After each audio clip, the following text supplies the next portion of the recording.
전 시간에 하나님의 그 본체에 대한 속성의 성상과 형상의 내부에 대한 구조도 설명을 했습니다.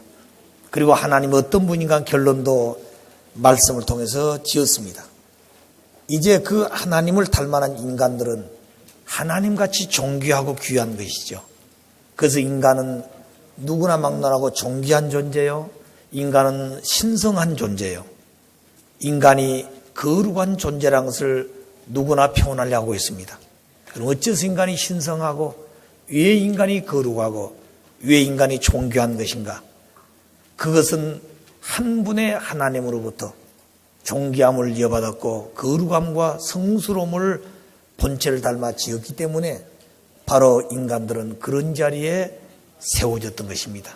비록 타락해서 무지한 인간들은 그 가치를 잃어버렸기 때문에 현실에 되어진 내용을 가지고 아버지의 창조에 대한 내용도 보려고 그러고 그 말씀을 대하려고 하기 때문에 문제가 있다는 것이죠. 우리는 언제나 말씀을 가지고 대할 때 창제 전부터 하나님의 설계도에 한 구조가 내용이 무엇이었던가, 그 내용을 따라 지었던 인간들이 말씀을 불신하고 타락해버렸다.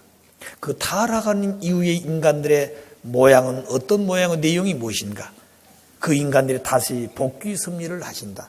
그럼 복귀해가는 섭리의 내용이 어떤 것인가, 이 세 내용을 정확히 구분지어서 말씀할 수 있고 들을 수가 있어야 됩니다. 그렇지 않으면 우리가 혼돈하기 쉽죠.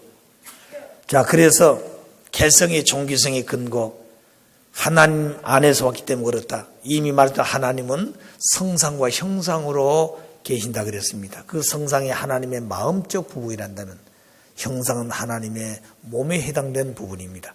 그런데 하나님 마음에 해당하는 그 내적인 속성이 내적 성상과 내적 형상으로 되어 있다 그랬습니다. 그 내적 성상에 대해서 지정의 내적 형상은 하나의 꼴을 표현한 것인데 그것이 관념과 개념과 원칙과 수리적인 존재로 표현되어진다. 그것이 하나님 마음속에 창조의 동기가 심지어있기 때문에 이것을 느끼고 채우라고 완성하기 위해서는 대상이 필요했다. 그 대상을 지으려고 그러니까 동기와 목적이 있어야 된 것이죠. 그리고 그 목적과 동기를 실현하기 위해서 마음속에 구상을 하는 것입니다. 바로 그 분야가 내적인 형상이라고 표현을 했죠. 그래서 그 내용도 보게 되면 인간은 구체적입니다. 하나님께서 인간을 지을 때 그저 그냥 만든 게 아니에요. 아주 구체적이죠. 예를 들어서 우리 인체 목 위에 얼굴을 보게 되면 그 내용 자체가 지극히 과학적입니다. 또 지극히 완성적이고 완결적인 내용을 갖추고 있어요. 그래서 우리 인간은 가장 중요한 부분은 전부 다 털이 있습니다. 그 분야는 열 때문에 그렇다고도 볼 수 있죠. 태양 속에는 자외선이 있습니다. 그런 내용을 어떻게 이 귀중한 내려간 부분을 보호할 수 있을 것인가. 자, 그런 내용. 그리고 눈을 만들 때 그 눈도 어째서 앞에다가 붙였을까? 만약 우리 같은 생각은 앞뒤다 큰 놈을 두 개 붙여놓으면 360도를 다 볼 수 있을 건데 왜 이걸 딱 앞에다 붙여놨을까? 이런 생각도 해보게 되잖아요. 그런데 아버님 말씀은 그렇게 할 수밖에 없던 초점이 맞아야 정확한다는 것이죠. 그래서 이 눈도 초점이 안 맞으면 물체가 흐려집니다. 우리가 자동차도 나이트를 켜보게 될 때 초점이 맞지 않으면 그 물체 자체가 흐려지게 되는 것이죠. 그러니까 그런 자동차에 대한 구조도 인간 하나의 구조를 형태를 통해서 나타나게 된 것이죠. 자, 그런데 인간도 그 눈을 정확하게 졌다. 이 눈이 귀하기 때문에 그 위에다가 땀을 흘리게 되면 그 땀이 눈으로 들어가지 않도록 여기다가 주름도 지었습니다. 여자들은 이 이마에 주름살이 거의 없어요. 왜냐하면 여자들은 땀을 흘리지 않고도 살 수 있다 그 얘기입니다. 자, 그 대신 여자분들은 아들, 딸 낳아서 길러야 되지요. 남편 뒷바라지해야 되지요. 여러 가지 측면에서 남자보다 더 십자가의 길이 많습니다.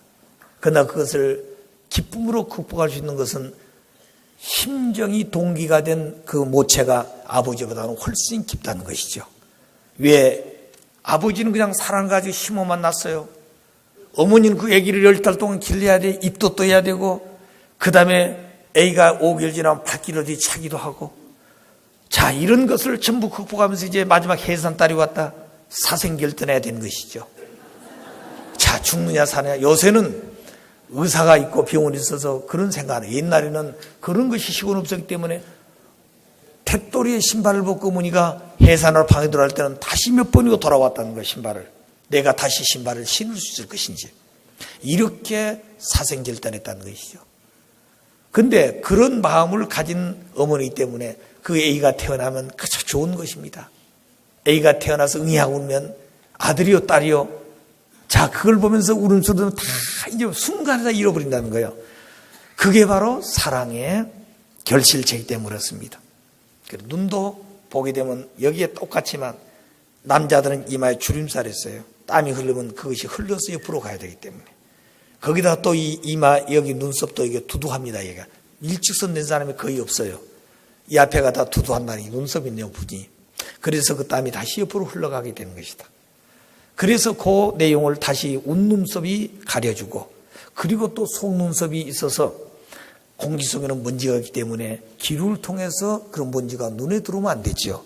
이것을 가봐야 되는데, 야, 물체가 날아온다, 눈 감아라. 그렇지 않더라도 다 이게 자동적으로 그렇게 되어 있다는 것이죠. 누가 그렇게 만들었습니까? 또 이 눈에는 눈물샘이 있어요. 그 눈물샘이 어떤 것인지 모르지만 하루 종일 울어도 눈물은 끊임없이 나와. 그 눈물이 도대체 어디서 있다가 나오냐 그 말입니다. 우물도 하루 종일 푸다면 우물이 줄어들겠는데 그 눈물은 어디서 그렇게 오고 있느냐 한 얘기죠. 그런데 그 눈물샘이 어떻게 만들었을까? 하나님은 이미 외적인 환경에 빛을 만들었기 때문에 그 태양빛 속에는 자외선이 들어있어. 이것을 받다면 이 각막이 터지게 된다는 거죠. 그래서 언제나 물주머니를 달고 다니면서 눈에 그걸 터지지 않도록 해줘야 돼. 그렇게 하면 얼마나 살기가 복잡하겠습니까? 그런데 자동적으로 이 물주머니에 나온다는 거죠. 자, 그런데 그렇게 된 그 물 나오는 구멍이 막힐 때는 아예 물을 사가지고 다니면서 넣지 않아요. 주기적으로. 아마 여러분들은 그런 사람이 거의 없으라 보는 것입니다. 누가 그렇게 만들었습니까? 하나님이 그렇게 만들었어요. 그렇게 만들다 보니까 만들어진 것이 아니라 이미 설계도가 그렇게 되어 있다는 것이죠. 자, 귀가 옆에 있습니다. 귀도 왜 양쪽에다 붙여놨을까? 그런데 아버님 말씀에 모든 하나님이 창조한 피조물은 다 소리를 낸다 그랬습니다. 소리를 내면 그 소리를 누가 제일 먼저 듣습니까? 귀가 먼저 들어요. 귀는 360도를 다 들을 수가 있습니다. 또 입체적으로 상하 소리도 다 들을 수가 있어요. 근데 소리가 들려지면 제일 먼저 무엇이 움직이냐? 눈이 움직여요. 눈이. 그래서 오직 이 얼굴 속에 둥그럽게 움직일 수 있는 눈밖에 없습니다. 그래서 우리는 전부 다 아버지의 하나님의 그 설계도에 따라서 되어졌다는 거죠. 그럼 왜 여기다 붙였느냐? 사람은 나이가 들면 눈을 잘 보지 못할 때가 있어요. 어린애와 같이 돌아간다는 것이죠. 그때는 글을 들어야 되고 귀가 들려야 하는데 그게 안 되니까 과학의 발달로 말미암아 보청기도 만들어 끼우고 그 다음에 안경도 끼워야 돼. 자, 유 회장도 이 안경을 끼웠습니다. 이 안경이 귀가 없다면 어디다 걸겠습니까 이걸. 자, 이게 밑에 받쳐주는 코가 없다 한다면 이거 어디다가 이게 흘른 땀을 흘러내리겠어요. 이걸 가만히 생각하면 참 하나님은 오묘한 설계자구나. 이미 다 알았다는 얘기죠. 그래서 코도 일찍 서서 인간을 대표한 것이죠. 이마는 영계를 대표하고 눈은 하나님을 대표하고 코는 사람을 대표합니다. 모든 만물은 전부 다 횡격으로 되어 있어. 그런데 사람만큼 바로 서 있다는 것이죠. 머리는 하늘을 향해서 두 다리는 땅을 위해서 두 팔은 사방성을 주관할 수 있는 그런 내용을 가지고 있다는 것이죠. 그래서 동서남북이 크냐 아니면 뭐요? 오량육대주가 크냐 하고 물으신 적이 있습니다. 여러분 마음속에 어느 것이 더 큽니까? 어느 것이 커요? 오량육대주가 커요? 동서남북이 커요? 동서남북이 훨씬 크지요. 그 안에 오량육대가 들어있는 것입니다. 근데 그 동서남북을 대해서 진정으로 아는 자가 그렇게 많지를 않아요. 그런데 아버님은 그런 내용을 하나하나 밝힙니다. 동쪽인데 왜 서쪽이란 것이 그 다음에 따라오느냐. 그 다음 북쪽 남쪽인데 북쪽에서는 북남이라고 그래. 그건 남북이라고 그러고 있거든요. 어느 것이 질서적으로 맞는 말이냐. 자, 이것도 혼돈이. 그래 북한 사람 절대 북남이라 그러지 남북이라면 화를 내요. 그렇다고 우리는 그들 비맞추기 위해서 북남이다 북남 이것도 안 되는 것이잖아요. 자, 그런 내용을 놓고 설명할 때 원칙적 원리가 이런 것이다. 그래서 동서남북이라고 하는 것이다 하고 설명할 때 이론이 있어야 된다는 것이죠. 이미 아버님은 그런 내용까지 다 우리에게 가르쳐 주셨습니다. 이제 때가 되어 밝힌 내용 가운데 설명이 되라고 보는 것입니다. 그래서 하나님은 그런 구조에 대한 내용을 하나님의 내적 형상 속에 이미 설계도에서 구상을 했다는 거죠. 구체적인 구상. 그것이 바로 뭐라고 그랬습니까? 하나의 관념이라고 그랬죠. 추상적인 것이 아니다. 개념이 아니다. 그 말입니다. 그래서 구체적인 내용을 보게 되면 전부 다 하나님 본체를 닮아 나왔어요. 그래서 사람은 종쪽으로 서 있고 만물은 횡격으로 되어 있어. 그래서 입술이 두두한 사람은 복이 있다 그랬어요. 만물에 복이 있는 것이죠. 그 대신 입술이 두둠하고 입술이 잘 안 보이는 사람은 이거 말 잘하는 사람들입니다. 그렇기 때문에 여자들 보기에는 되게 입술이 얇아요. 애기들 데리고 앉아서 오손도니 얘기를 많이 해야 되고 오래 앉아 있어야 되니까 엉덩이 살이 많아야 돼. 남자들은 돌아다니기가 바쁜데 이 엉덩이 살았으면 잘 일어나기 싫고 돌아다니기 싫어. 그러니까 남자들은 이 엉덩이가 달라붙었다는 거죠. 자, 이런 내용도 그냥 되어진 것이 아니라 구체적인 설계도에서 그렇게 되었습니다. 이렇게 우리가 생각을 해볼 수가 있습니다. 그런 내용도 전부 다 구체적으로 설명의 원리에 의해서 되어진 그런 우리 자신들이다 하는 것을 하나 생각이 되면 하나님이 없다고 할 수가 없다는 것이죠.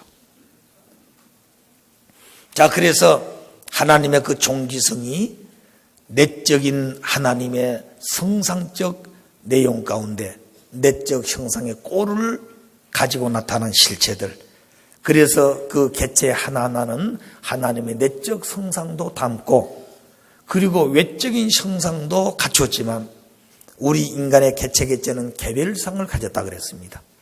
그 개별상이 하나님의 성상 가운데 내적 형상적 그 꼴을 가지고 나온 것이죠. 그래서 여기에 일한 사람은 하나님의 내적 형상의 독특한 개별상을 가지고 나타난 실체. 나 같은 사람은 역사 속에 없습니다. 과거에도 없고 현재도 나밖에 없고 미래도 영원히 없어. 그래서 하나님에게 기쁨을 내는 것은 나 자신뿐이요. 하나님에게 슬픔을 돌리는 것도 내가 아버지 사람이 되지 않았을 때 그런 것입니다. 그래서 개성의 종기성, 존엄성, 그 신성한 마음, 절대적인 그런 성품, 그런 성질, 그런 절대성도 누구로부터 왔냐? 하나님으로부터 왔다. 그런 얘기가 되겠습니다. 자, 그리고 우주의 근본이 그런 무엇이냐? 왜 지금까지 논쟁하고 싸워왔던 그런 개념들이죠. 우주의 본질이 무엇이냐? 다시 말하면 물질이냐 정신이냐? 이렇게 표현을 하고 많은 논쟁을 했습니다. 그런데 결론은 우주의 본질이 물질만도 아니고 정신만도 아니다. 물질과 정신이 같이 있대. 그건 한 점의 핵으로서 존재하고 있다. 그래 아버님께 제게 강조할 때 절대 그 본체의 본질 속에는 정신과 물질이 분립되어 있는 것이 아니다. 그건 완전히 하나 됐다는 그것이 바로 핵이라는 것입니다. 핵 속에는 실체라 그랬습니다. 그 핵 속에는 중심이 있고 중심은 축이 있어서 발전하는데 그 마지막 발전의 자리가 아버지라는 자리였다. 아버지는 홀로였기 때문에 기쁨의 대상도 사랑의 대상이 필요해. 그래 그 아버지가 필요한 것이 어머니였다는 그 어머니가 누구냐? 여자라고 말입니다.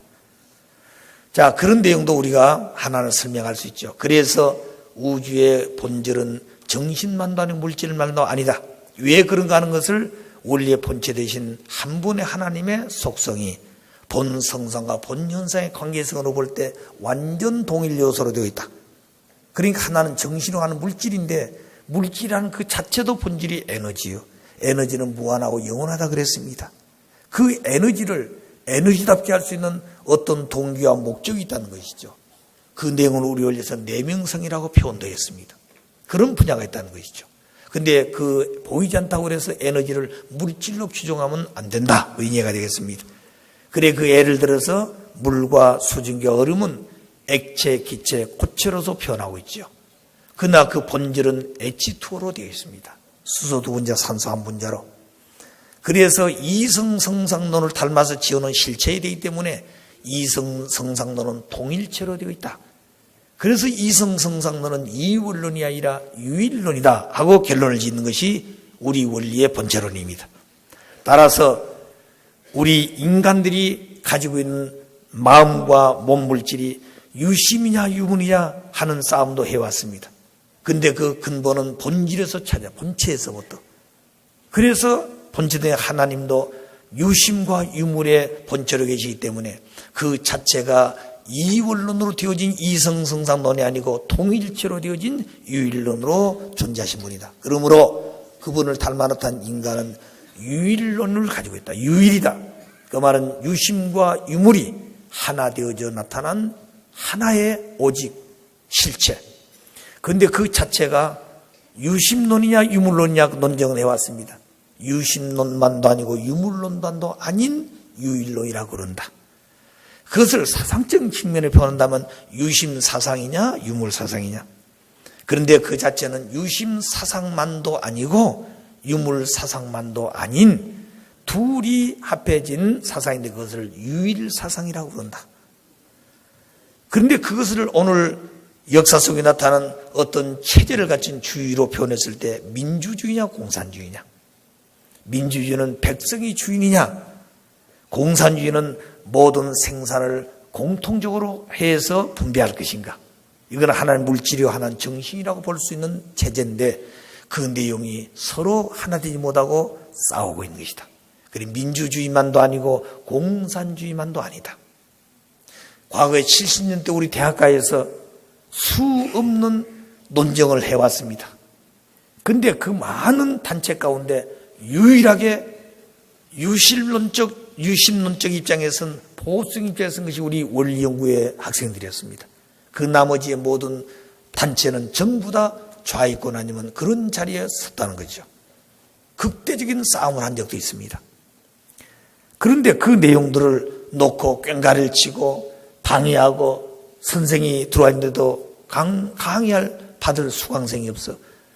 그래서 학생들을 들어와서 토론하는데 학생들이 선생이 묻기를 선생님 유물론 사상이 아니면 유심론 사상입니까? 그 왜 그걸 묻는 거 아니 사람은 마음만 있는 것이 아니라 몸도 있다는 것이죠. 그럼 몸과 마음의 관계가 어떻게 된 것이냐? 선생님 말씀대로 유심만 있다 한다면 몸은 존재하지 않는다고 봐야 되지 않습니까? 이걸 어떻게 해석하십니까? 선생이 들어보니까 맞거든요. 그러니까 결국 학생들의 그 이론에 선생들이 답변 못하고 주장 내용들이 상당히 많았습니다. 그러니까 이들은 더 득세한 마음을 가지고 꽹과를 치고 학교 곳곳마다 대잡을 붙이고 그렇게 했던 때가 있었습니다. 자, 그래서 민주주의만도 아니고 공산주의도 아닌 창조주 하나님주의다. 그런데 그 주의의 두 내용은 하나는 우익이냐 좌익이냐. 이건 날개 익자를 썼습니다. 그래서 우익과 좌익은 내 몸의 일 분야다 이거죠. 그때서 이 오른손이 왼손아 오너라 그래서 가는 것이 아닙니다. 이 왼손이 오른손 넌 나 따라와야 돼 절대 안 따라가는 것이죠. 그러나 이 보이지 않는 중심에 있는 뇌가 명령을 하게 되면 그 둘은 언제든지 하나 되는 거예요. 오른손 왼쪽으로 가라면 가게 되어 있습니다. 왼손이 한 바퀴 돌아서 이리 와야 된다 그렇게 하게 되어 있어요. 그러니까 이 머리가 명령하는 것에 따라서 이 둘에 대한 내용은 하나 되게 되는 것입니다. 그 바로 원리의 본체가 두익 머리다. 그 사상을 중심한 것이 두익 사상이라고 표현했습니다. 그 두익 사상은 하나님 사상이요. 하나님은 무형의 본체이기 때문에 무형의 본체 속에서 실체로 오신 원리의 본체 되신 그분이 바로 참 부모이시다. 그래서 그분의 사상은 하나님 사상입니다. 그러면 하나님 사상과 참 부모의 사상, 그 사상이 그리스도의 사상이요 메시아 사상도 되는 것이죠. 그 사상의 본질은 참 사랑이었습니다. 참 사랑은 유효하고 또 유효하고 죽어도 또 주고 싶고 끊임없이 지치지 않고 주고 싶은 그 마음. 그럼 그런 마음이 어디서 왔을까? 그 뿌리가 심정이었다고 말입니다. 그리고 오늘을 또 그 마음은 알고 있지만 그렇게 안 되는데 왜 그러냐? 뿌리가 이미 썩어 있어. 그러니까 그 뿌리에서 나오는 싹이 영원토록 건장하게 커서 열매를 맺고 그리고 완숙할 때 가야 되는데 그렇게 하지 못하는 게 너무나 많다는 거죠. 우리는 다시 본질적인 그 자로 돌아가야 된 것이다. 그래서 한 분의 하나님, 종교에서는 하나님이라 표현했습니다. 과학자들은 제일 원인자로, 그 다음에 철학자들은 유일자라고 하는 철학적인 이론으로 개념을 세웠습니다. 그러나 원리 본질에서 한마디로 표현한다면 우주의 본질적인 내용은 물질만 다루고 정신만도 아니다. 물질과 정신은 한 핵으로부터 실체로 존재하지만 그의 중심은 정신적인 중심이고 물질은 것은 대상으로 되어 있다. 이 관계 속에서 주체와 대상이라는 개념을 세웠다고 설명했습니다. 우주의 근본이 그럼 무엇일까? 아버님께서는 이 말씀을 선포해서 우주의 근본을 찾아서 하는 이 메시지를 가지고 세계 129가를 순회한 적이 있습니다. 그때는 아버님이 세 꼭지의 말씀을 가지고 가셨어요. 우주의 근본을 찾아서. 또 하나는 뭐예요? 성약시대와 참부모. 또 하나는 원리적으로 조명해본 복귀섭리. 바로 그 내용이 예수님에 대한 설명이었습니다. 이 세 가지 내용 가운데 우주의 근본을 찾아서 우주의 근본이 뭐냐? 그분이 한 분의 하나님이었다 이겁니다. 근데 하나님은 어떤 분으로 계시고 있는가? 우리 원리에서는 본성성과 본형상의 이성성은 중화적 통일체로 계시고 또 속성으로 있지만 본양성과 본음성의 이성성의 중화적 통일체로 계시는데 격의로 볼 때는 남성적 주체 아버지라고 그런다. 그 아버지란 말은 성상과 형성 속에 나오는 것이 아니고 양성과 음성이라는 개념 속에서 나오는데 그 아버지 마음속에는 마음만 있는 것이 아니라 몸도 있다. 그래서 하나님은 한마디로 표현하면 원리의 본체인데 원리의 본체는 참된 부모다. 그 참된 부모 속에는 한 분의 하나님인데 그 안에는 참된 아버지도 있고 참된 어머니도 있다. 그 참된 아버지, 무엇 때문에 참된 아버지냐? 참 절대성 정자를 가진 참사랑의 씨를 가지고 있고 어머니는 참 절대성 어머니로서의 절대성 난자를 가지고 있는 씨를 받아 키워야 될 생명의 몸을 가지신 분이 난자를 가진 어머니다. 그런데 이 두 요소가 본체 속에 다 있습니다. 그 자체 속에서 이게 작용이 되는 게 아니에요. 왜? 원인적 존재는 시간과 공간성이 없습니다. 여기에 따라서 본체도 무형의 본체이기 때문에 그 자체 속에서는 어느 시간성을 두고 만유원력에서 관계성을 맺지 않으면 수수작용을 할 수가 없습니다. 거기서부터 이제 창조가 시작되는 것이죠.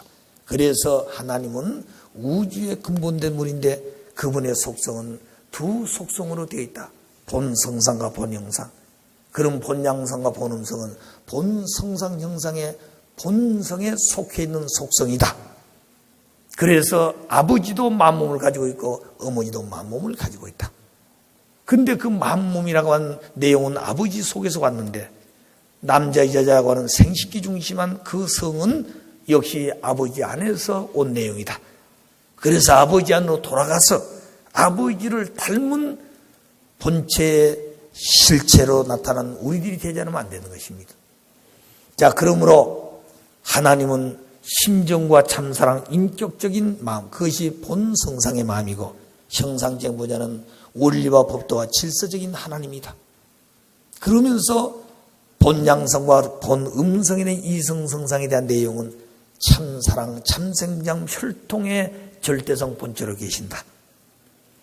이 내용이 바로 우주의 근본된 하나님인 것입니다. 그 내용을 좀 더 설명한다면 본양성과 본음성의 본체 되신 하나님은 인간을 당신 닮아 지키기 전에 하나님 안에 절대성 생식기 아버지의 참사랑의 정자이시 절대성 생식기인 참 어머니의 난자 생명의 몸이 있는 것이죠. 이 두 생식기가 본체 속인 하나님 안에 있었습니다. 이 내용을 창조로 통해 나타내는데 본양성이 남성으로 본음성이 여성으로 이 내용을 남자 여자로 규정을 했습니다.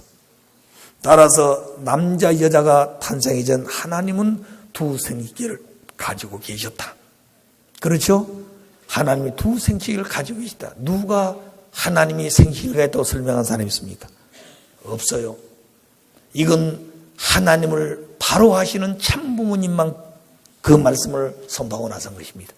그래서 우리는 이 원리 본체로는 지금 우리가 교육하고 있지만 지금까지 부모님이 밝히신 내용을 여기까지 설명하고 있는 것입니다.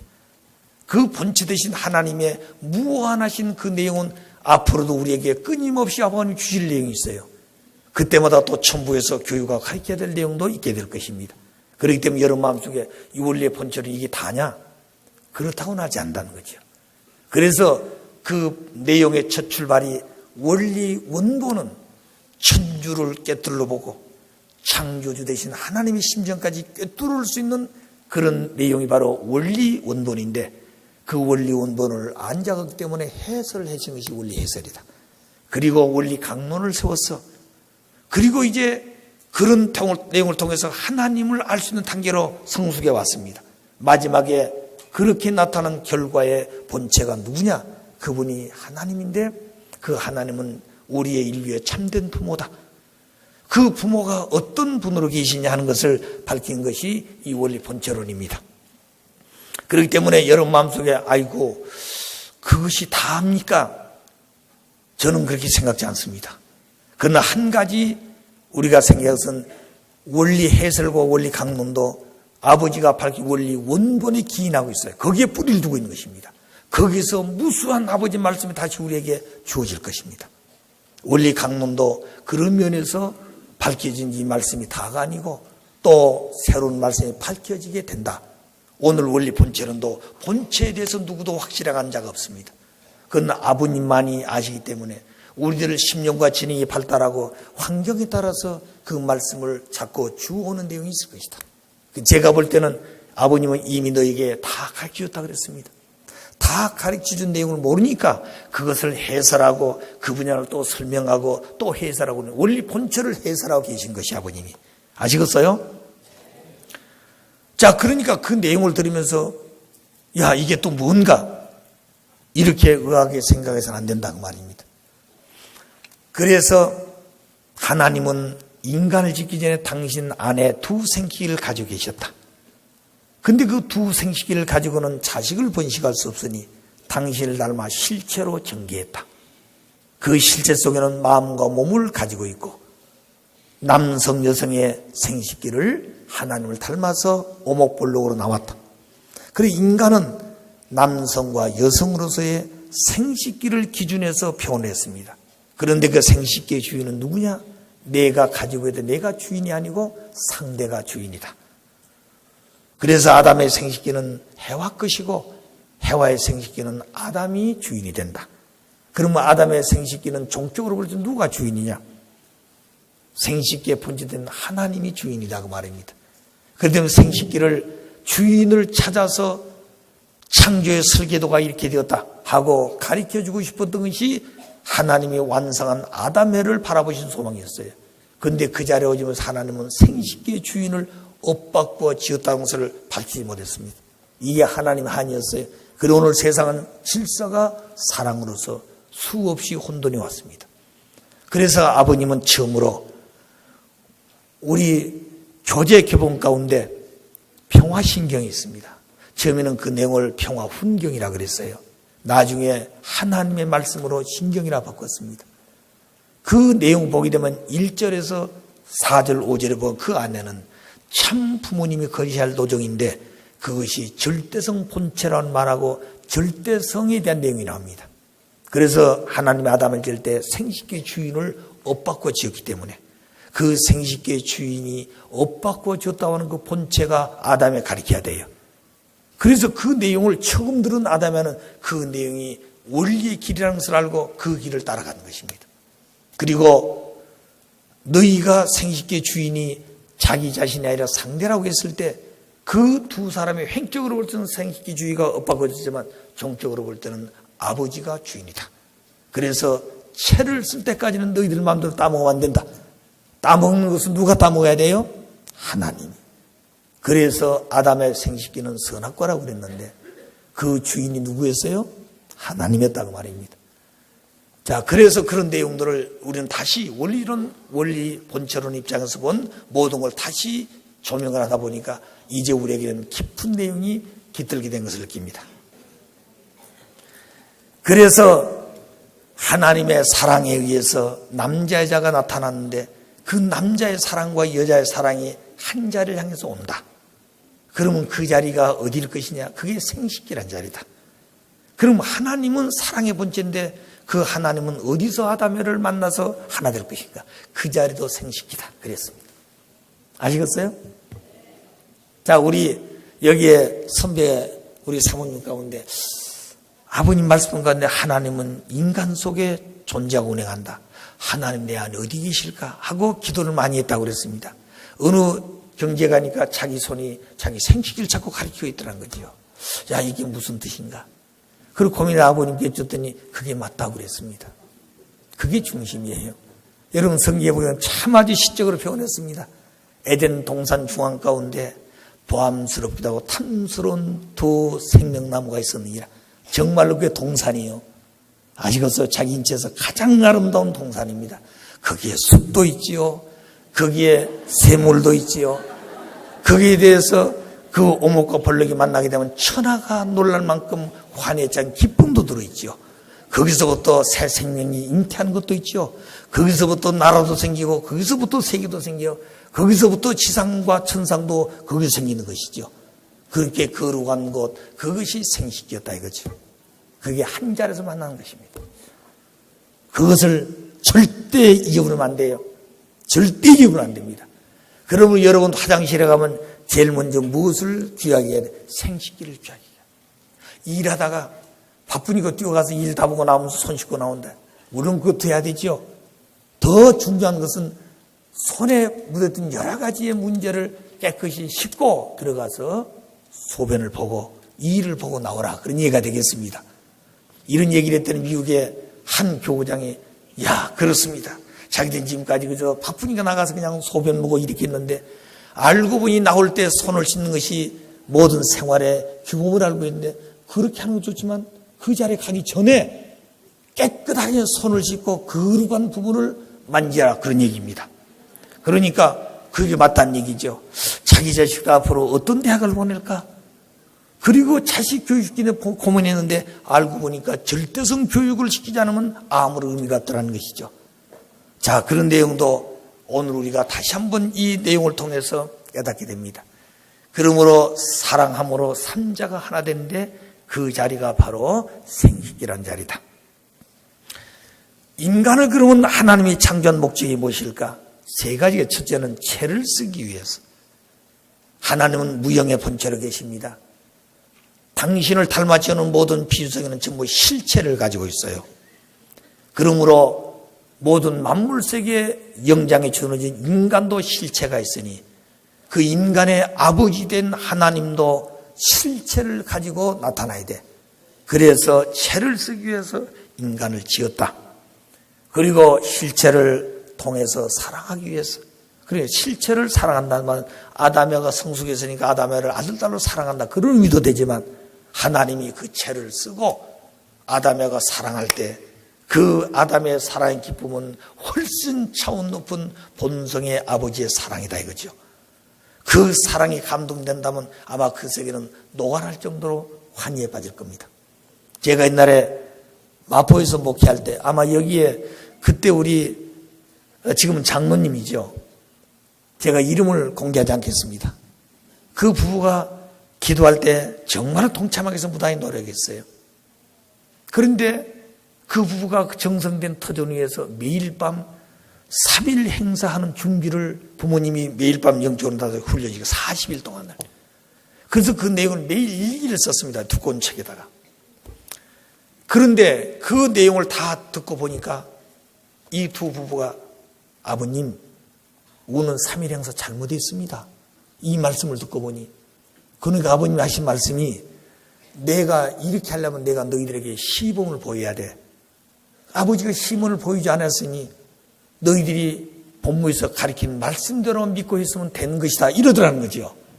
그래서 40일 동안 매일매일 어디를 만지면 이런 기쁨도 하고 어디를 만져도 전부 다 인체에 대한 그 기혈을 깊을 수 있는 그런 요소를 전부 짚어주면서 훈련을 시켰습니다. 이걸 40년 훈련시키고 그 다음에 나서 3인 행사를 해야 된 것이다 그러시더래요. 자, 이분들이 그 노트를 들고 왔는데 자기는 그렇게 생각지도 못했어. 그런데 이제 우리가 정선하니까 그때 가정국장으로 계셨던 김현철 국장님 지금 연계가 있었습니다. 부부가 오셨어요. 그래 가정국장이니까 이 노트 두꺼운 대학 노트를 기증을 했습니다. 물론 그분이 가지고 왔는데 어떻게 된지는 잘 모르겠어요. 아마 그런 내용들이 앞으로 우리 2세들에게 그런 사랑의 관계를 교육한 중요한 자료가 될 것입니다. 근데 그런 내용이 오늘 가정국에서는 어떻게 되어지는가 또 확인 한번 해봐야 될 것도 중요하다고 보는 것이죠. 그런 내용은 또다시 전개하지 않을 것입니다. 자, 그런 내용을 보게 되면 실체를 쓰고 사랑하기 위해서. 왜? 사랑은 실체를 상대를 통해서 느끼고 채우라고 완성하기 때문에 그렇습니다. 그리고 영계는 번식이 없다 그랬습니다. 하나님의 번식은 채를 쓰고 아들, 딸을 사랑을 통해서 번식한다. 사랑이 있더라도 생기기가 없으면 안 되는 것입니다. 그렇기 때문에 하나님도 배꼽이 있다고 그랬는데 하나님도 어머니가 있었다는 얘기죠. 자, 이러면 또 이제 굉장히 복잡해집니다. 그래, 그것까지는 생각지 마시고 하나님도 아버지가 계시고 어머니가 계셨다. 그분이 누구였을까? 이제 그 내용은 앞으로 부모님 우리에게 많이 가르쳐 줄 것입니다. 그래, 자꾸 지금 그 분야로 발전하고 있어요. 근데 아버지가 안 계시면 누가 그걸 가르치겠습니까? 가르칠 자가 없어요. 그 내용 때문에 신학적으로 논쟁을 하게 될 것이고 어떤 학자들 입장에서 내가 박사이기 때문에 내 말이 옳은 것이라고 따지기도 할 것이고 하나님의 말씀을 받아 정리했던 그 내용이 있더라도 당신은 그런 세상에 지식과 학문이 없어. 그럼 당신은 그 내용 자체가 잘못 표현할 수 있는 것이다. 이렇게 표현되지만 많은 어려움이 있게 된다는 것이죠. 그래서 아버님은 앞으로 원리라고 하는 그 책을 놓고 논쟁을 할 때가 많으니 아버님이 다시 그 원리를 쓰시면서 거기다가 전부 다 한 페이지 한 페이지 아버님 사인을 해야 된다고 그랬습니다. 그리고 마지막 그런 논쟁이 볼 때는 아버지는 이 말씀을 어떻게 설명해 있는 것인가. 거기 다시 가야 된다는 거죠. 아버지가 할 일이 너무 많습니다. 오늘 그런 내용들을 자녀들이 그런 분야를 조금이라도 벌어들일 수 있다면 그게 귀한 것이죠. 그렇다고 해서 우리 마음대로 되는 거 아닙니다. 아버지가 동기가 되어져야 되는 것이죠. 오늘 여러분 우리가 우리의 사고와 생각을 가지고 아버지 말씀을 조명해서 책을 쓴다고 절대 생각지 마십시오. 이것이 오늘 근무의 문제가 되는 것입니다. 언젠가 대구에 있는 한 대학 교수가 부모님을 잘 아신 분으로서 부모님을 증거하는 책을 하나 써가지고 한남동 식탁에 들고 와서 증정하려고 보니까 아버님께서 쳐다보면 책을 휙 던져버리더라고요. 이거를 가지고 앞으로 더 많은 혼란이 온다.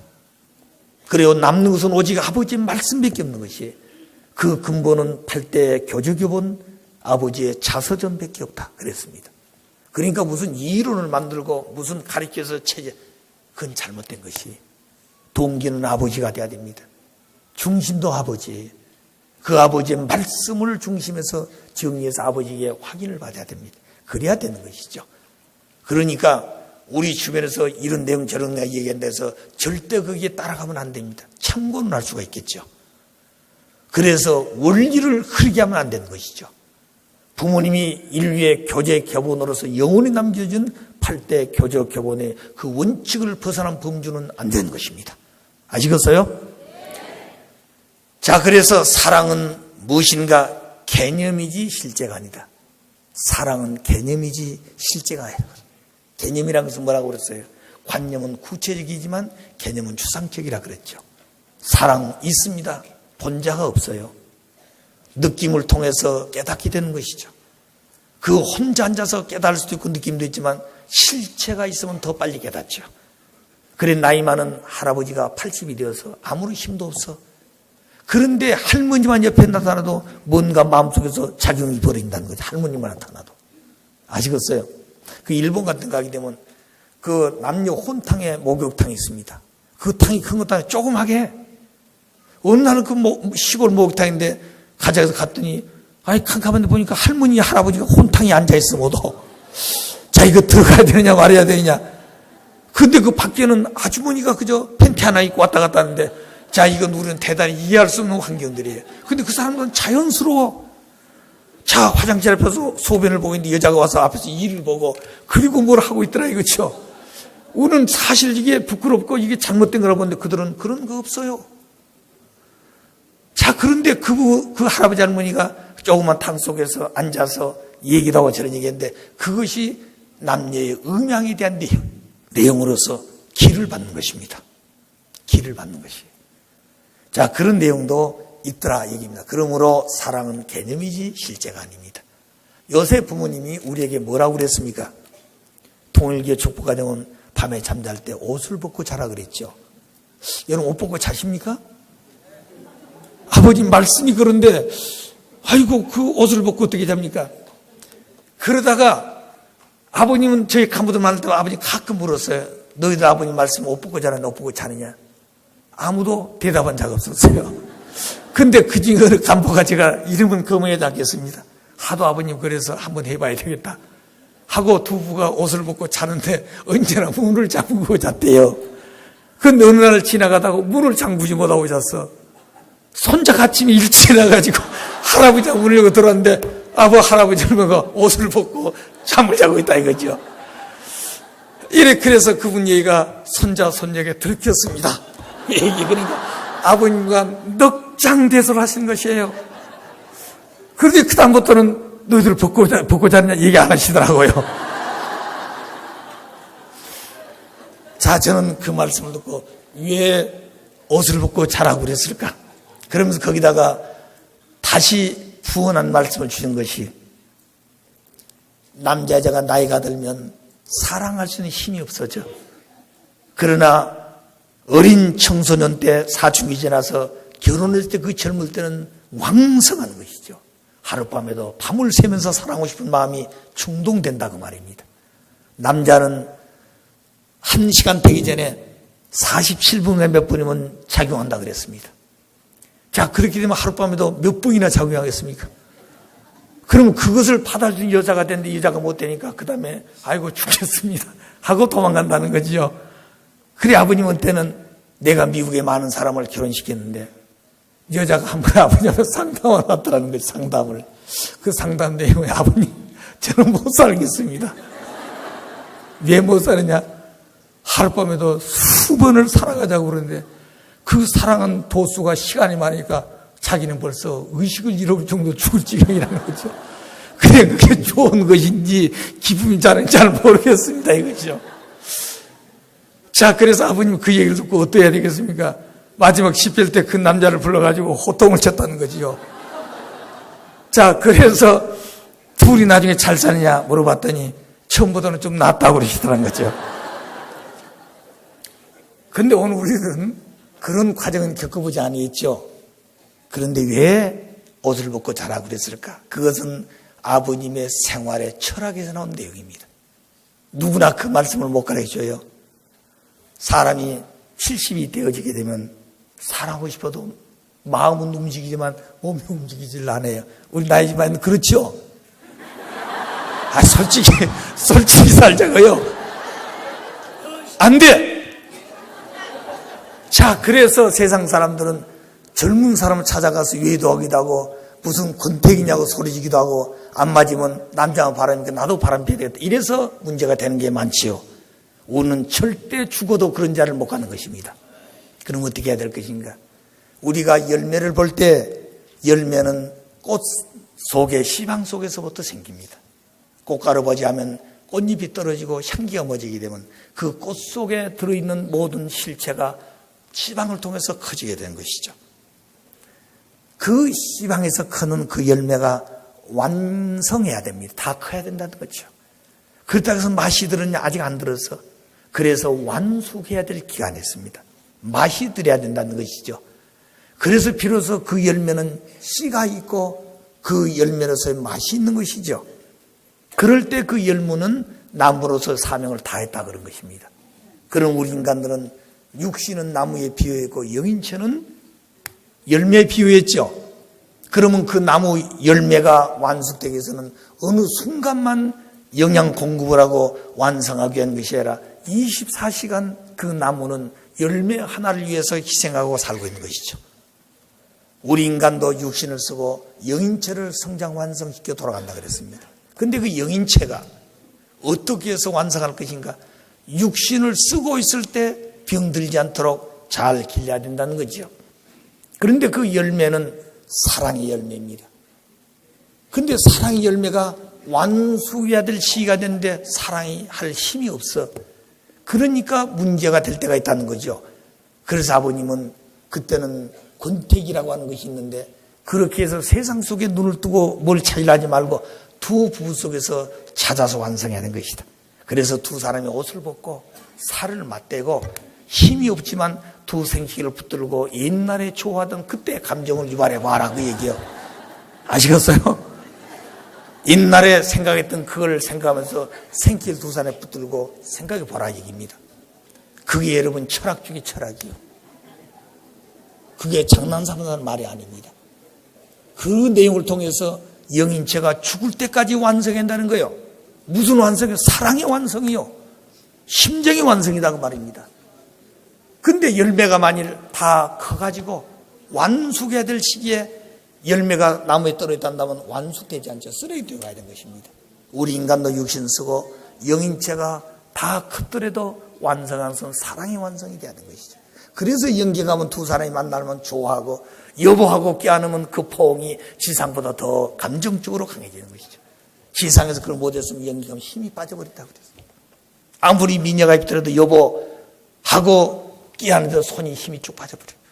사랑어디서 붙들고 키스가 안 돼. 그러면 그때 가서 왜 이렇게 되었냐? 원인이 육신선 생활 속에 있었다는 것이죠.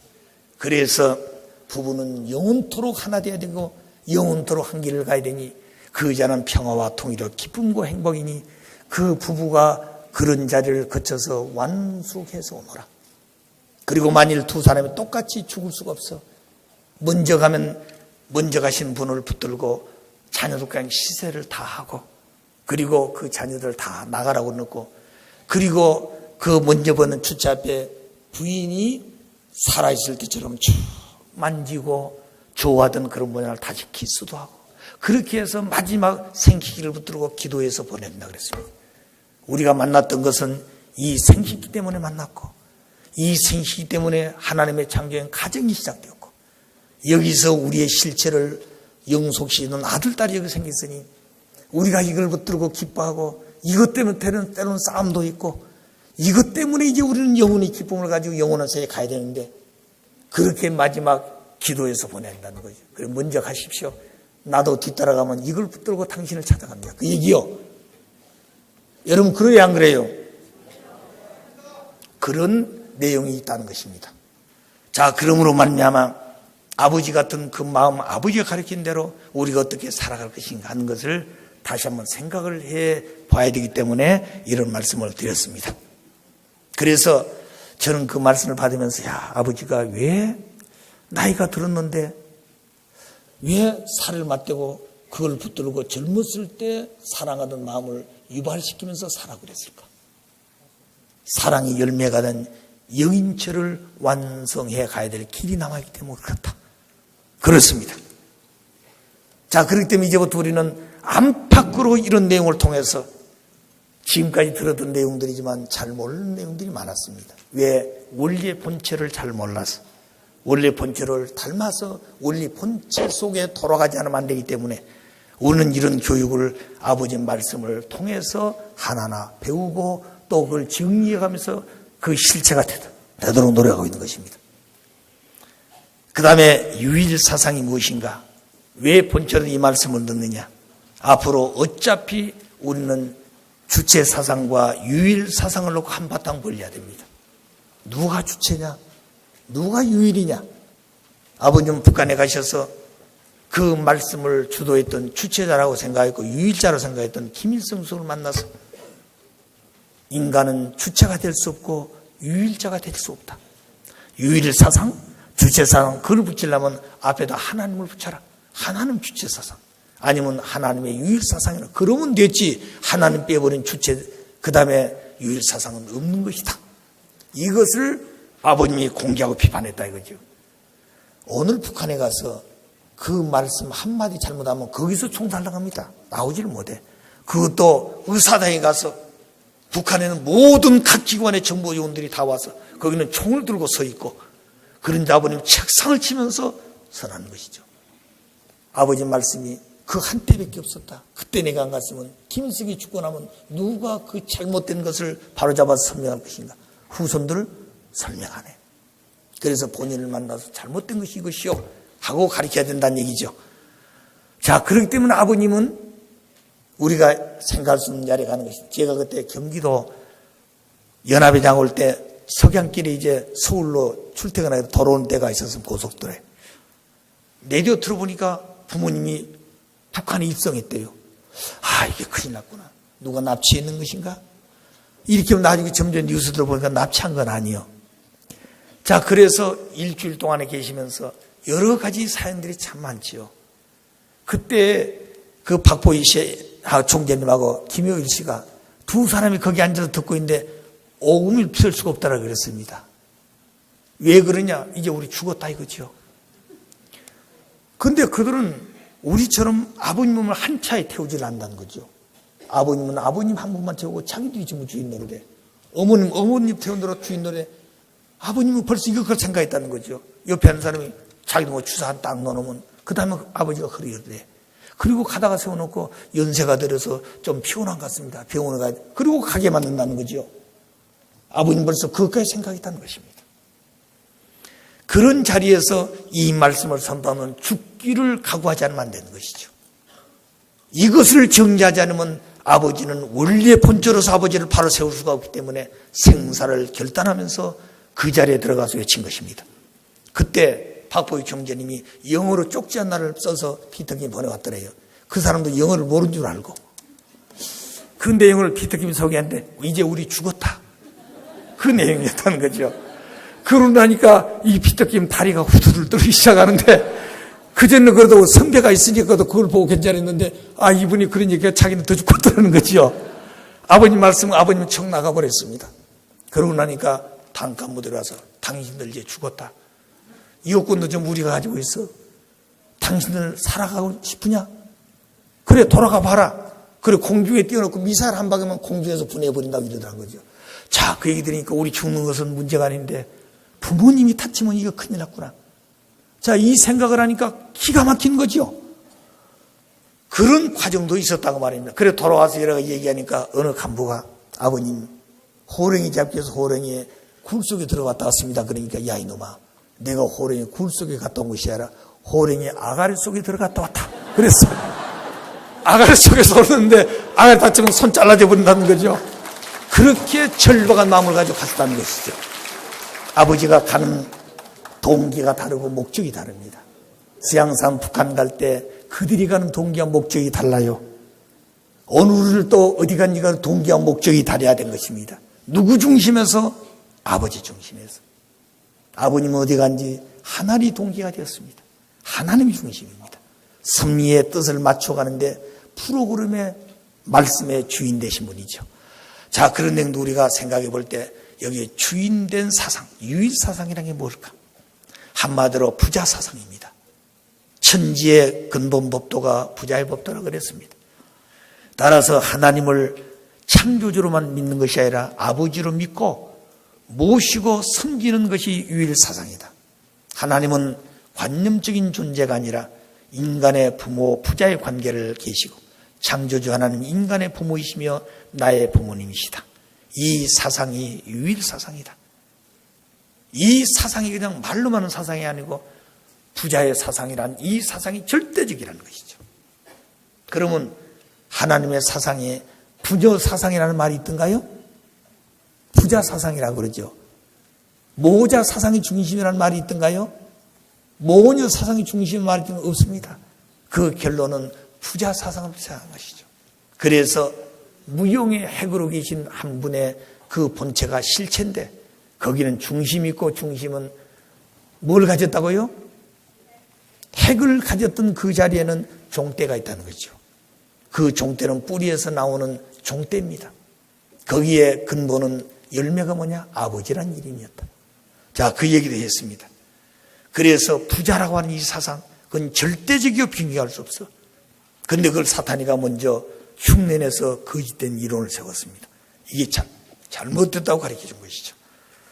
따라서 유일 사상은 두익 사상이요, 하나님의 사상이요, 부자의 사상이다. 유일 사상의 본질은 어떤 지식과 명예와 권력과 체제로 되어진 것이 아니라 하나님의 본질적 속성인 심정을 원천으로 한 참 사랑에 의해서 나타나는 사상이다. 그 사상은 유야에 사는 사상입니다. 주고 또 주고 싶고, 죽이려고 그러더라도 나는 나를 원수시할 수 없고 너를 사랑한다. 매를 맞아 죽더라도 사랑의 마음을 가지고 간다는 것이죠. 이 사상이 바로 부자의 사상이요, 그 부자의 마음속에 있던 심정과 참사랑에 붙여있는 아버지의 사상이 동기가 되고 그 내용이 목적과 방향을 결정해 주었기 때문에 인간들은 그런 사상을 가지고 살자면 안 되는 그 사상이 바로 유일 사상이라 이렇게 변하고 있는 것입니다. 앞으로 우리가 대한민국이 유일 사상으로 돌아간다. 그 사상이 5천만 민족이 딱 차 있단다면 오늘 휴전선을 터놓고 내려오더라. 그럼 그들은 자기들 주장하는 주체 사상, 유일 사상을 가지고 나올 것입니다. 그것이 무너지면 그들은 모든 체제가 무너져요. 그럼 오늘 우리가 주장하는 그런 체제를 그들은 붕괴하려고 할 것입니다. 우리는 어떤 입장에도 붕괴되지가 않아요. 그들의 사상이 아무리 우리에게 선전하고 매일매일 얘기하더라도 그것은 끄떡없이 변화간대. 자기 하고 싶은 얘기를 다 했다 이거죠. 변함이 없어. 그래 이북에서는 이 말씀은 변한다고 하는데 마음이 요동을 하네. 그 왜 그렇소? 우리가 알고 있는 내용은 그런 내용이 아니요. 당신 하고 싶은 얘기 다 했습니까? 그렇소. 그럼 이제부터 내 말 좀 들어볼래요? 들어보지요. 이제부터 주장한 내용이 바로 이 부자의 법도인 원리 본체를 소개해야 됩니다. 그게 유일 사상이에요. 자, 이 내용을 우리가 알고 있어야 되지요. 그렇다 이론으로 시험 치듯이 그런 게 아니요. 그런 기준을 딱 가지고 서 있고 말씀을 하면 하나님이 내 채를 쓰고 입을 열어 하게 되어 있어요. 그래야 그 상대가 굴복하지요. 내가 무슨 지식 가지고 외친다고 해서 굴복하지 않습니다. 오히려 반발하기 쉬워요. 그러나 우리의 배우에는 하나님 계시고 참부모님 계시고 승리한 우리 배우의 조상들이 배우의 울타리가 되어 있어. 이런 오늘 우리의 배경가 있는데 왜 우리가 두려워하겠습니까? 왜 우리가 두려워하냐 이 말이죠. 자신을 갖지 못한 것이 우리의 잘못이. 자신 가지십시오. 그러면 우리 승리합니다. 자, 그러면 원리에 본체된 한 분의 하나님을 지금까지 주신 말씀을 통해서 증거를 하려고 우리가 말씀을 들었습니다. 이제 그럼 그 하나님은 인간과 어떤 관계를 가지고 있느냐? 존재는 반드시 관계성을 가지고 있다 그랬습니다. 하나님과 우리 인간의 관계는 첫째 마음 몸의 관계와 같다.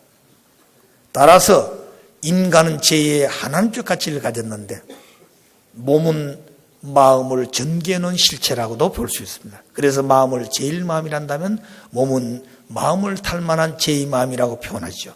그렇다더니 몸이 마음은 아닙니다. 하나님은 마음이란다면 인간은 몸으로 지었습니다.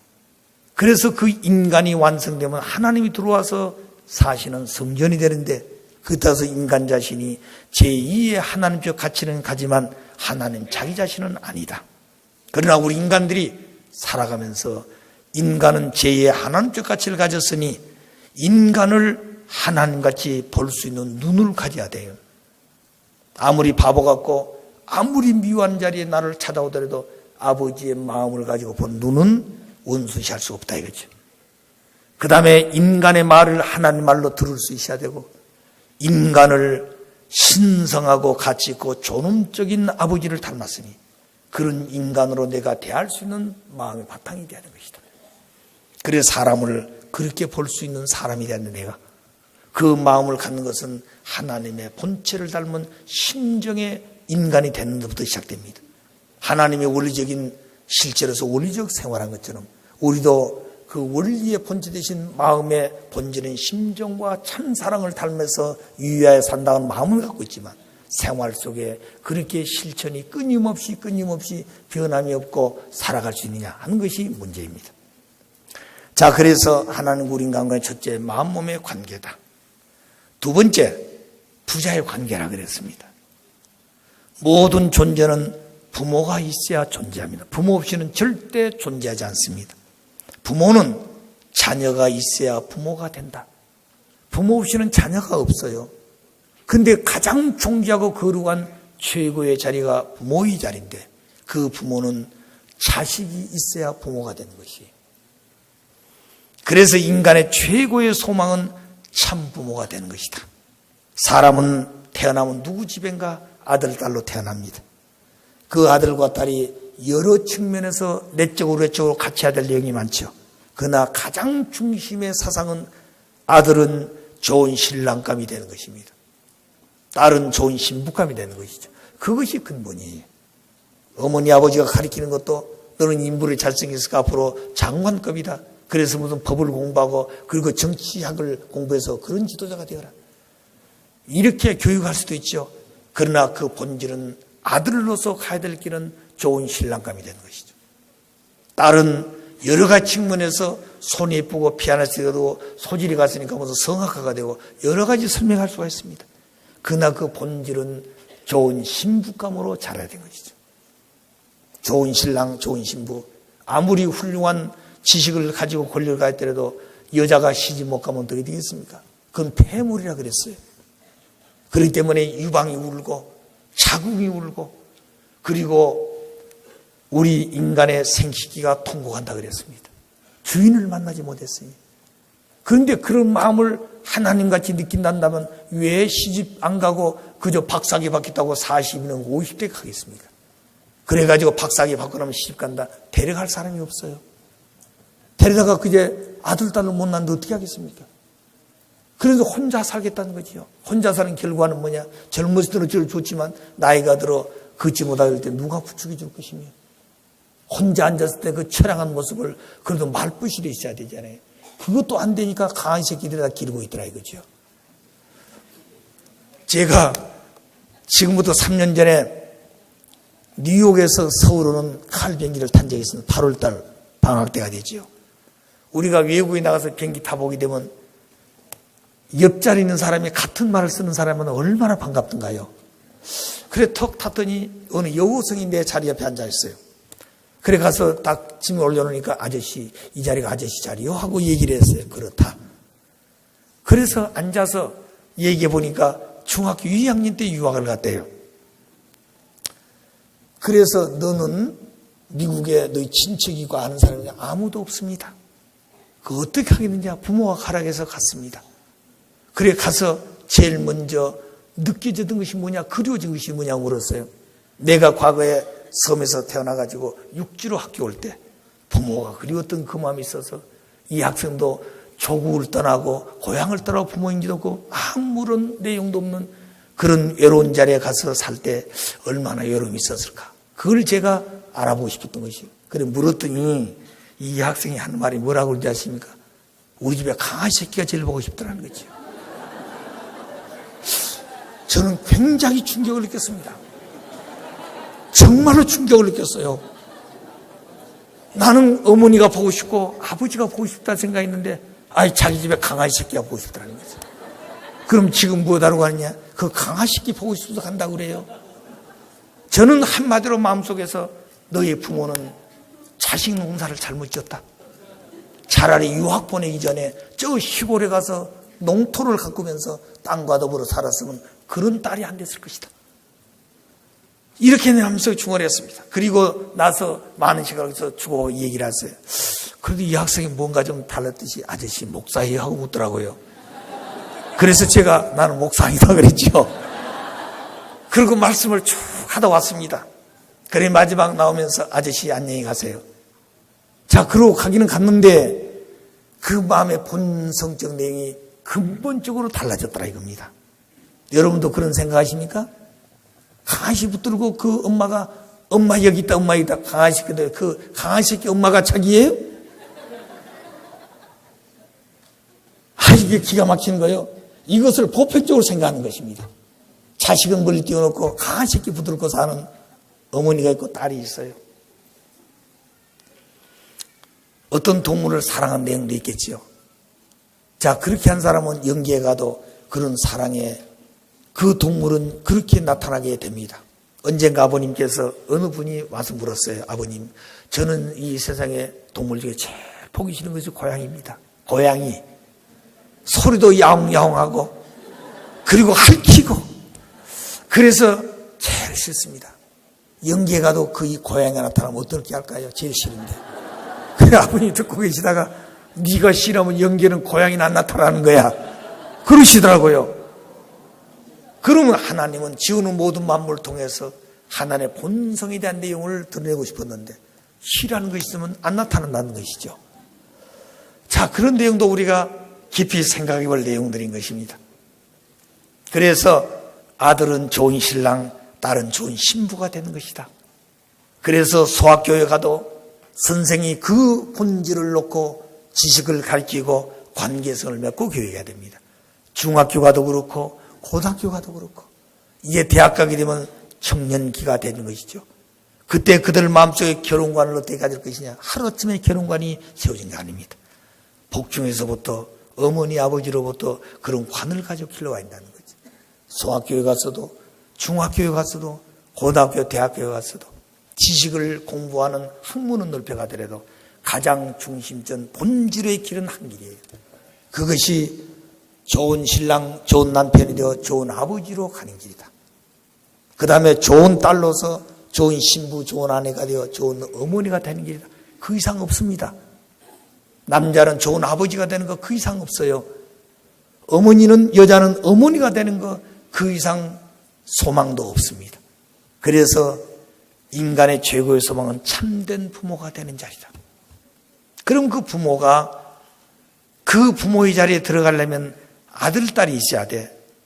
그런데 그 아들, 딸은 부모에 의해서 태어났고 자녀에 의해서 부모가 완성되고 부모의 자리에 들어가서 안식하게 된다. 그러기 위해서 이 부모는 당신을 닮아 놓고 업고 안고 기르면서 부모의 심정을 표출하고 부모의 사랑을 나타내고 그리고 부모의 인격을 보여주면서 어린아이가 성장하면서 그걸 보고 느낀다는 거죠. 처음 아기는 눈을 떴지만 잘 모릅니다. 얼마 지나면 눈을 떠서 말뚱말뚱하고 엄마의 눈동자 맞히고 요리 가면 눈동자가 따라오고 이런 눈동자가 따라온다는 거죠. 그 눈동자의 마침이 가장 아름다운 표현이라고 그랬습니다. 자, 그런 과정이 바로 이 어머니가 자식을 기르는 기쁨이죠. 그래서 심정과 사랑과 인격을 제일 먼저 배우는 자리가 어머니 아버지로부터 배우는 것이죠. 학교 가서 배운 게 아닙니다. 그래서 가정은 사랑의 학교요, 그 심정을 훈련시키는 훈련장이라고 그랬습니다. 이런 내용을 성장하면서 배우게 되면 그 부모가 나를 위해서 이렇게 사셨구나. 그래서 그 부모가 나에게 어떻게 보면 자식이 부모에게 효도하는 것인데 그 부모가 자식에게 당신의 전체를 투입해서 효성을 다하고 있구나. 자식이 부모를 위해 충성하는 것인데 그 충성의 본질은 아버지로부터 자식을 낳아 길렀다 이거죠. 충효를 아버지가 다 가지고 어머니가 가지고 나를 길러왔다.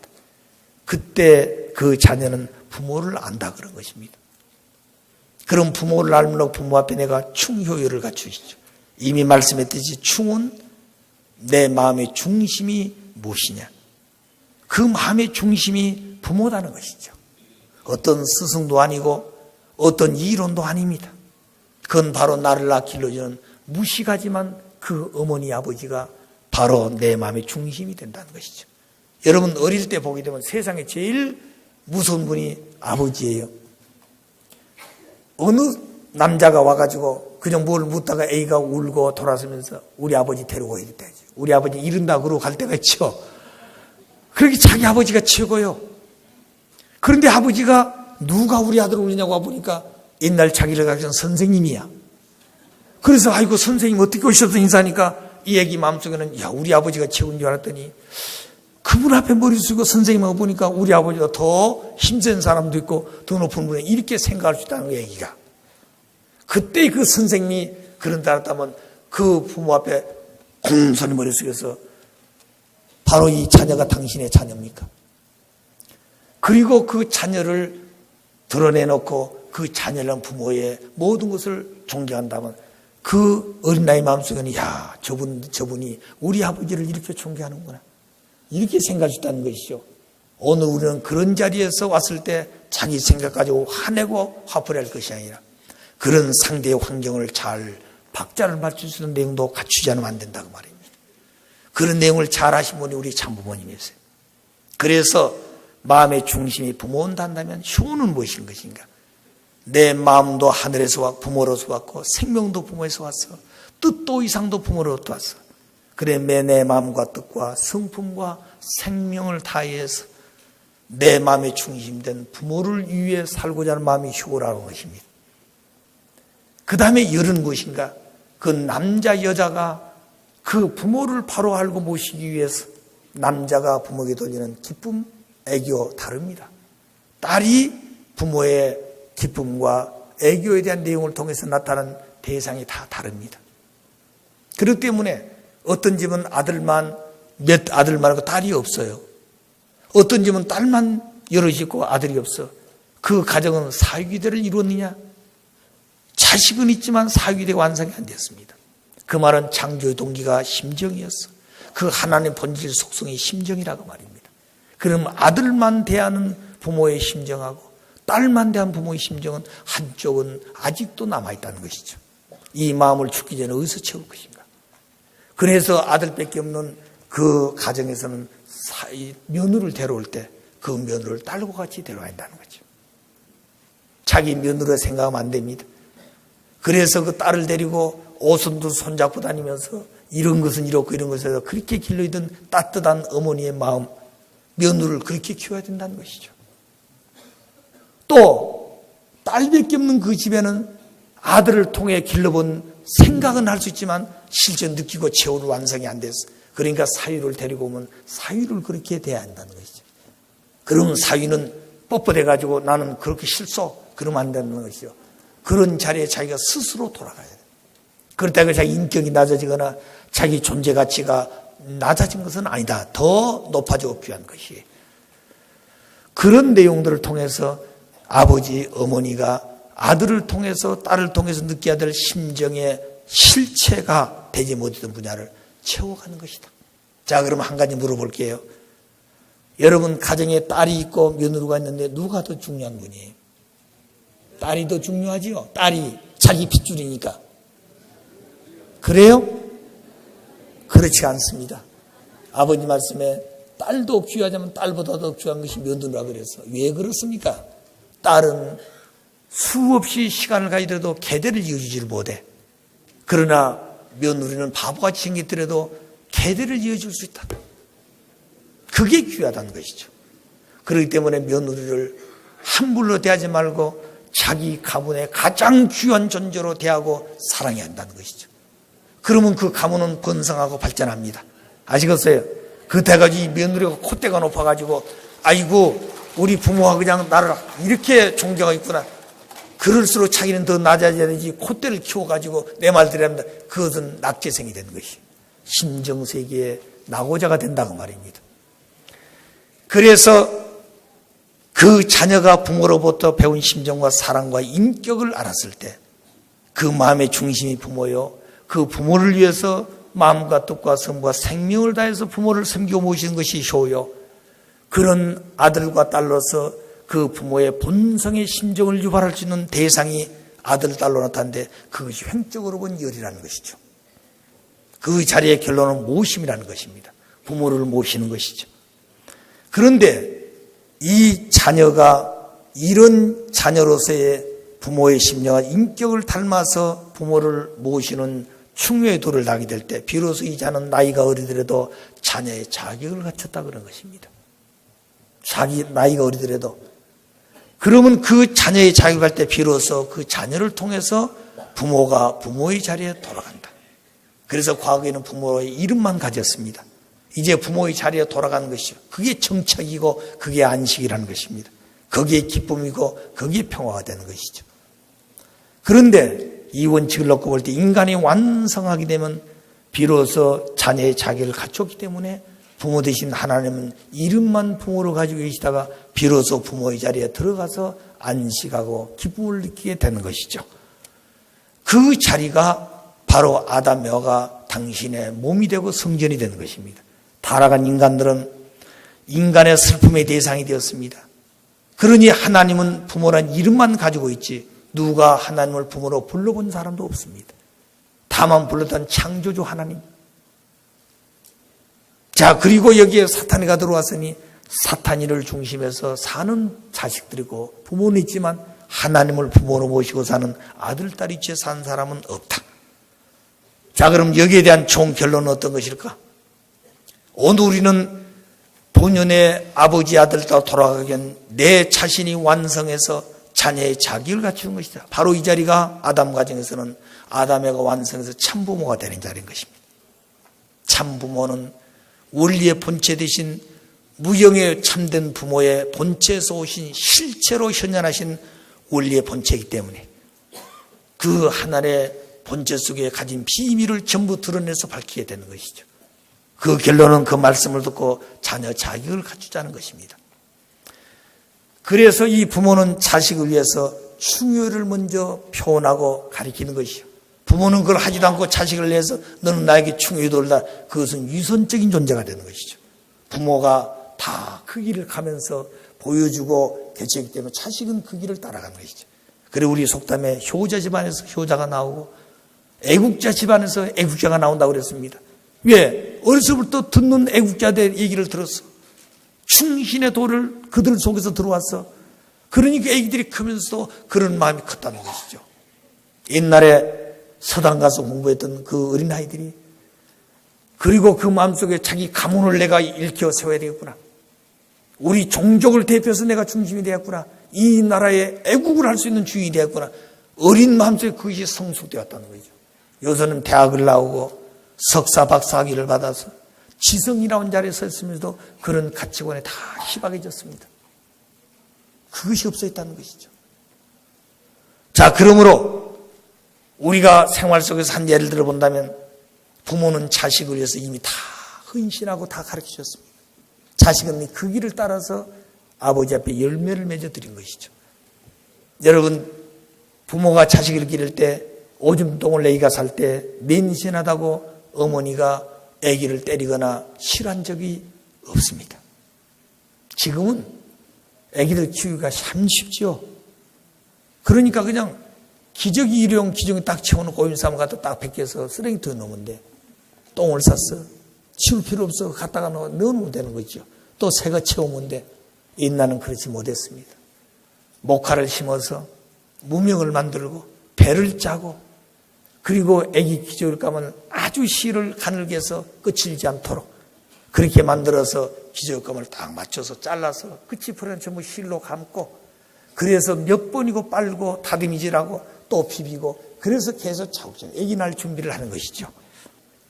그 애기가 태어나서 오줌동 싸게 되면 그 기저귀를 버린 것이 아니라 그걸 들고 가서 씻어야 돼. 요새같이면 고무장갑을 끼고 하지만 그때는 손으로 했습니다. 그것도 더럽다고 하지 않았어. 그렇게 나를 키웠습니다. 젖이 없으면 어머니가 아기를 붙들고 눈물 흘린 적이 참 많았습니다. 그래서 쌀을 씹어서 그 쌀을 당신 입에 넘어가지 않도록 쌀물을 마지막에 따뜻하게 해서 아기 입술에 대고 먹이는 것도 저는 보았습니다. 때로는 그 쌀을 갈아가지고 밥을 만드는 그 위에 양지에 넣어가지고 그 뜬물 그걸 가지고 젖과 같이 만들어서 그게 안 먹으니까 삿가림을 타가지고 달콤하게 해서 먹이기도 했어요. 그러면서 그 부모는 남과 같이 풍성히 먹고 좋아할 수 있는 젖을 못 가진 것을 놓고 마음 아파했던 것입니다. 요새는 젊은이들이 애기 낳으면 유방이 쪼그러진다고 젖을 안 먹이려고 그런다고 그래요. 그런 여자들은 더 유방암이 많습니다. 왜 그런 줄 아십니까? 아기를 갖게 되면 유방에 몽골이 생겨요. 이것을 남편이 빨아주든지 아기가 빨든지 아니면 기계로 짜든지 그래야 돼요. 이 내용이 전부 다 준비되는데 왜 이것을 싫다고 하냐고 말입니다. 그때 만일 아기가 먹여야 될 젖이 풍족지 못했을 때는 다 먹이고 배가 안 차서 올 때는 우유를 먹일 수가 있어요. 그때는. 그런데 그 우유를 먹일 때 그냥 우유통 지어놓고 먹으라고 뉘우는 것이 아니라 반드시 바쁘더라도 어머니가 가슴을 제껴놓고 유방을 꺼내서 아기 젖을 멀리는 것처럼 아기가 젖을 먹으면서 어머니 심장의 고동소리, 어머니의 따뜻한 체온을 느끼면서 그 젖을 먹는 것이죠. 어머니가 도둑질하고 왔다든가 어디 잘못된 데 가서 마음이 벌떡벌떡 뛰고 있다. 그러면 아기는 젖을 먹으면서 이 어머니가 무슨 죄를 짓고 와서 이렇게 심장이 벌떡벌떡 뛰냐 이거죠. 그 젖을 먹는 아기는 설사해버린다는 것이죠. 그런 아기가 성장할 때 성격 자체가 잘못된다는 것입니다. 오늘 이런 것을 놓고 볼 때 어머니가 위대해야 된다는 거죠. 그래서 그 아기를 젖을 먹일 때는 안고 반드시 가슴을 제끼고 아기가 어머니의 체온과 어머니의 고도 심장 호소를 들으면서 젖을 먹여야 돼. 그 우유지만 그 우유는 어머니의 젖에서 나오는 생명의 요소라고 하는 것을 주입하면서 먹여야 한다는 거죠. 그래서 아기는 어머니의 젖만 먹고 크는 것이 아니라 어머니의 젖과 함께 사랑을 먹고 큰다 그랬습니다. 사랑을 먹어야 돼요. 우리는 젖이 없어서 약한 그 아기를 키우는 어머니는 젖이 없다고 탄식할 것이 아니라 우유를 먹이되 그 우유는 송아지 새끼가 먹는 젖이에요. 이것을 아들, 딸에게 먹인다고 하는 그런 아픈 마음이 있어야 된다는 것이죠. 다른 여자들 같이 어머니가 풍성한 그 젖을 갖지 못해서 죄송하구나. 자, 그런데 그런 풍성한 내용을 줬는데 다 그걸 짜내버리고 아기는 우유통만 미고 우유통만 들고 산다. 살은 찌지요. 그의 성격은 동물성화되어 가는 것입니다. 사람이 안 돼요. 자, 그래서 그 어머니 아버지가 아기를 그렇게 키웠습니다. 아기는 처음에 눈이 있어도 잘 몰라요. 귀가 잘 못 듣습니다. 입이 있어도 말 잘 못해. 손발이 있어도 기고 걷지를 못해. 시간성을 요하고 있는 것이죠. 그래서 마지막에 그 부모가 점점 자식을 키우고 그 자식은 점점 어린아이에서 부모가 되고 그 부모는 점점 부모의 자리에서 어린아이로 돌아옵니다. 출발했던 곳으로 돌아가요. 그래서 그 부모는 나이가 들면 눈도 잘 안 보이고 귀도 잘 못 듣습니다. 말도 표현을 잘 안 해. 자, 그렇게 된 이유가 뭘까? 그건 세상에 잘못된 걸 다 잊어버리고 돌아가 있다는 거죠. 그런데 남아진 것은 부부가 사랑했던 것만큼은 절대 안 잊어버린다. 부부가 좋아하고 사랑했던 그 시간을. 그렇기 때문에 무슨 치매에 걸려가 다 잃어버려도 그 장면만큼은 안 잊어버린다는 것입니다. 그렇게 귀한 것이 사랑의 질서예요. 그래서 그 자녀가 그 부모로부터 배웠던 것처럼 이제 까꿀로 부모가 어린애 같이 자리에 서고 그리고 나중에는 누워서 소변 대변도 봐야 돼. 냄새나다고 밥을 적혀준다? 그건 자식이 아닌 것입니다. 또 그 부모를 모시기가 힘들어서 양론에 맡긴다. 한 달에 한 번씩 생활비 주고 인사문화라는 것이 효자라 생각 절대 그렇지 않습니다. 물론 거기 여러 가지 어려움도 있죠. 그래서 어떤 형제들은 여럿이기 때문에 형제끼리 부모를 서로 모시자고 싸움판에 버리는 사람도 있습니다. 왜 장남은 부모 모셔야 되냐? 너는 누구 어디서 태어났는데 너도 부모 나왔지 않아? 너도 부모니까 섬겨 모시는 시간을 가져보자는 거죠. 자, 이렇게 해서 부모가 왔다 갔다 하면 그게 편하겠습니까? 그렇지 않다는 것이죠. 그래서 그 자녀가 커서 부모가 되고 부모가 점점 연세가 어린애가 되어서 움직이지 못하고 소변 대변을 봤을 때 그 부모를 대해서 고맙습니다 그래야 한다는 거죠. 부모에게 빚졌던 그 마음을 평생 갚지 못하는데 조그만 기회도 갚을 수 있는 길이다 생각할 때 감사한 마음을 가져야 한다. 여러분 연세 많은 부모들이 계시죠? 어떻게 생각하십니까? 아이고 빨리 갔으면 좋겠다. 그렇습니까? 그렇지 않습니다. 저희들은 그런 생활을 못 해봤습니다. 못 해봤습니다. 그렇기 때문에 연세가 많아서 90이 되고 100살이 되어 앞을 잘 못 보고 있더라도 자식이 아침에 가면서 어머니, 아버지 제가 오늘 어디 일 때문에 다녀오겠습니다. 아들 목소리 잊어버리잖아. 그래 다녀오너라.